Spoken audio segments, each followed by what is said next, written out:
Kita bicara bisnis sekarang. Sahabat kenal dengan istilah pain point. Benar, pain asal kata dari sakit yang di point, yang ditunjuk. Sederhananya arti terjemahan bebasnya, pain point adalah menunjukkan di mana tempat yang sakit. Dan dalam istilah bisnis ada yang namanya pain point. Pasti ada yang saat ini menggeleng-gelengkan kepala yang bisa diartikan belum tahu. Baik, kita lanjutkan. Proyek, bisnis, atau pekerjaan, kalau kita tidak bisa menemukan pain point yang tepat, itulah yang membuat sukses rate-nya rendah alias gagal atau lama. Sekali lagi, keterampilan menemukan pain point adalah kunci sukses. Bisnis bisa kembali modal dalam 5 tahun, bisa kembali dalam 1 tahun, atau bisnis bisa rugi, tidak pernah kembali modal hanya karena salah mengidentifikasikan pain point.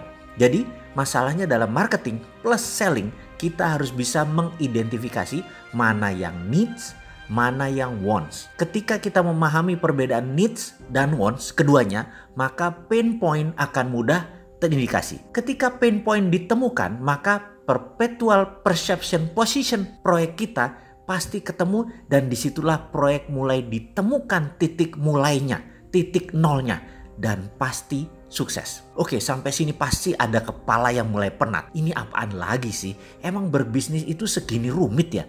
Pantas hanya sedikit yang mau menjalankan. Nah, itu si engkoh-engkoh di pecinan gak belajar beginian, tapi pada jadi juragan kaya-kaya tuh. Pedagang kain orang Padang di Tanah Abang, juragan warteg Bahari Tegal, gak belajar beginian di kampungnya, rumahnya bersusun-susun, tingkat gedong semua kayak di Jakarta, mobilnya banyak, kaya semua, gak belajar beginian. Ada yang komentar begitu, dalam hati sih kayaknya. Sementara ada yang lain lagi, para mantan pejabat Pemda, mantan bupati, para mantan gubernur, mantan bos BUMN, mantan anggota DPRD, DPR, yang gajinya mungkin belasan juta tapi punya miliaran uang di kantong mereka, dan mereka gak ada tuh yang belajar beginian, tetap aja pada kaya-kaya.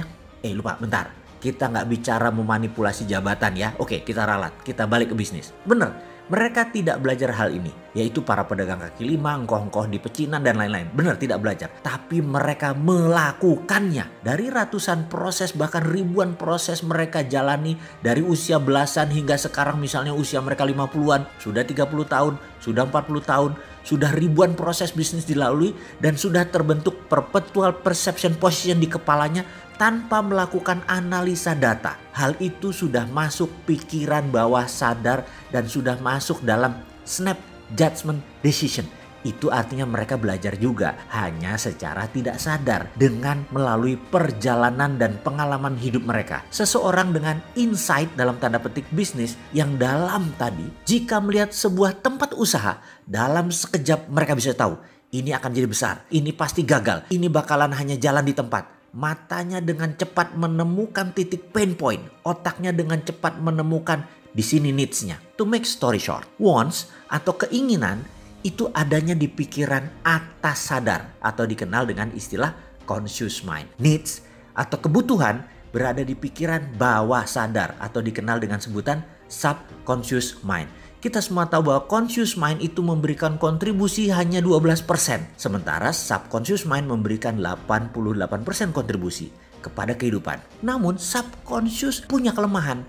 Mereka tidak punya value, tidak punya perception. Jadi Anda harus mengenal apa itu subconscious, karena disinilah kunci sukses Anda. Maaf, data lengkapnya nonton aja di video Sadar Kaya Advance. Kita lanjut ya. Hubungannya dengan marketing plus selling jadinya apa? Keputusan membeli. Sekali lagi, ini huruf kapital nih. Keputusan wants, keinginan, bukan keputusan needs, kebutuhan. Begini contohnya needs, seseorang akan kebutuhannya dengan transportasi. Wants-nya ingin naik Mercy. Sekali lagi, needs tidak bisa diubah, wants bisa diubah. Jadi kebutuhannya akan transportasi tidak bisa diubah, tapi keinginannya naik Mercy bisa kita ubah. Gitu ya, harus diingat ya. Subconscious sulit diubah, conscious ikut angin. Selling itu conscious mind, marketing itu subconscious mind. Nah, mulai pening kan sekarang? Baik, sampai di sini pasti mulai nyambung dengan apa yang saya maksud di awal diskusi ini, yaitu pentingnya menemukan pain point, pentingnya mengidentifikasikan needs dan wants, di mana hasil akhirnya adalah membuat software perpetual perception position,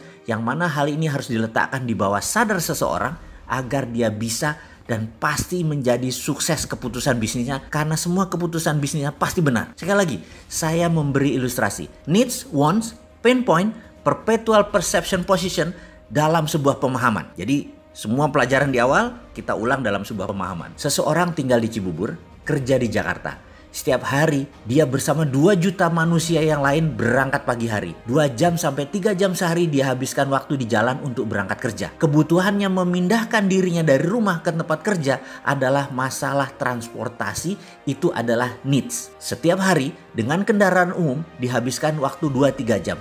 Maka memiliki kendaraan yang nyaman adalah wants-nya. Needs tidak bisa diubah meskipun dia pindah tempat kerja lainnya yang dekat dengan rumah. Dia tetap perlu transportasi dengan pilihan jalan kaki sekalipun. Wants-nya tetap saja ingin mobil Mercy. Pain point-nya di mana? Banyak sisi melihatnya.